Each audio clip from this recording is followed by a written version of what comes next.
đọc mơ này mình đọc án đi chứ đọc mơ này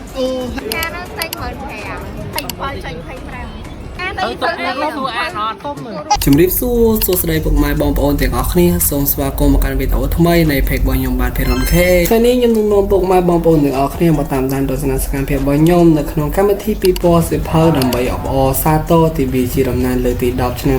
2025ដែលប្រព្រឹត្តឡើងនៅសាលាវិទ្យាស្ថានបច្ចេកវិទ្យាកម្ពុជាដែលយើងហៅថាសាលា Techno ផងដែរហើយថ្ងៃនេះគឺជាថ្ងៃទី3ហើយម្សិលមិញម្សិលថ្ងៃគឺខ្ញុំបានមកទស្សនាដែរប៉ុន្តែខ្ញុំអត់បានថតទេអញ្ចឹងខ្ញុំទៅបានថតថ្ងៃនេះអញ្ចឹងហើយខ្ញុំអត់មានអីនិយាយច្រើនទេតាមដានទស្សនសកម្មភាពរបស់ខ្ញុំទាំងអស់គ្នាខ្ញុំក៏បានសម្ភារអ្នកណារៀន ATC មួយគ្នាប្រហែលអ្នកដែរអ្នកដែលចូលចិត្តអានសៀវភៅអញ្ចឹងអូខេតាមដានទស្សនសកម្មភាពរបស់ខ្ញុំដូចតទៅ Let's go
ដែលមានតាំងពីសភៅនៅសាលាយើងចឹង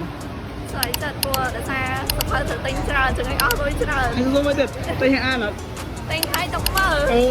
តែមិនដុកអានទេអស់លុយម៉ែនហើយជាដុកមើនេះអូហើយទិញអានអត់ទិញទៅទុកទិញអានចប់ចាអូខេឈប់សួរសិនអានទិញម៉ានអាណាអានេះផ្កានឹងទិញមើល5តែមិនលុយខ្ញុំផងមកកែ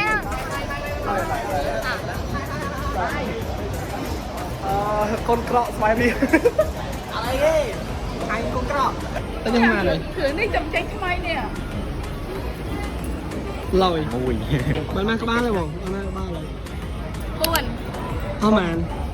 25ចេញ25អានអត់បានទៅទេប្រឡងឃើញរូបស្អាតទិញអញ្ចឹងណាអូសុំទាំងអស់ចូលលេងអត់មិនយកដែរទិញគេនោះទិញទៅទៅគូអូយទិញអានអត់អត់ទៅអានទៅទៅអានអត់សុំសុំឲ្យលុយមកស្កែនបានឡា4នេះបងមានអារម្មណ៍មិនដែរពេលគេតាំងសភៅចឹងបាទសบายចិត្តខ្លាំងតែមានលុយតែងទេព្រោះហើយចង់ឲ្យគេតាំងចឹងទៀតអត់ចង់គេខ្លាំងចង់គេតាំងពេលណាខ្ញុំមានលុយខ្ញុំមានលុយវាពិបាកទិញណាមិនចឹងមានលុយឲ្យខ្លាញ់ម៉ែនឹងទៀតអត់នឹងហាត់លាក់នៅតារាឲ្យមានអារម្មណ៍មិនដែរពេលគេតាំងសភៅនៅសាលាចឹងអារម្មណ៍សบายចិត្តហើយទិញអត់អត់ហើយអូខេពុកម៉ែបងប្អូនទាំងអស់គ្នាវីដេអូនេះបានមកដល់ទីបញ្ចប់ហើយខ្ញុំបាទភិរុនខេអរគុណពុកម៉ែបងប្អូនទាំងអស់គ្នាសម្រាប់ការទស្សនាវីដេអូនេះតាំងពីដើមរហូតមកដល់ទីបញ្ចប់នេះឯងហើយគោលបំណងនៃការថតវីដេអូនេះគឺខ្ញុំអត់មានអីទេខ្ញុំគឺថតសប្បាយថតសកម្មភាពនៅ event នៅក្នុងសាលាហើយបើ event មកដល់សាលាហើយបើមិនថតវាអត់កើត ពួកខ្ញុំចូលចិត្តថតវីដេអូដែរអញ្ចឹងទៅហើយខ្ញុំក៏សនំពរដល់ពុកម៉ែបងប្អូនទាំងអស់គ្នាមកចូលរួម event បែបពីពណ៌សភៅបែបអំណានបែបអីបានច្រើនទាំងអស់គ្នាព្រោះការអានសភៅវានាំឲ្យយើងមកកើតនៅចំណេះដឹងផងដែរអរគុណជួបគ្នានៅវីដេអូក្រោយអូខ្ញុំភ្លេចប្រាប់មួយទៀតថា event នេះនៅមួយថ្ងៃទៀតគឺថ្ងៃទី